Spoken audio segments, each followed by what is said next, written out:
result today. Villa made 4 changes from the side beaten at Fulham. Chris Hurd is injured, Luna and Loughton return to their defence. It's Silla for Delph who is suspended, and Mark Aubrey starts his first Premier League game since New Year's Day after a good recent loan spell at Wigan.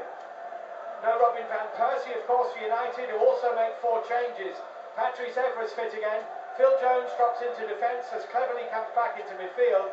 It's Valencia for Young and Welbeck for Kagawa. And Darren Fletcher is amongst United's substitutes, his first involvement since Boxing Day last year. And it's not only United fans who should applaud that.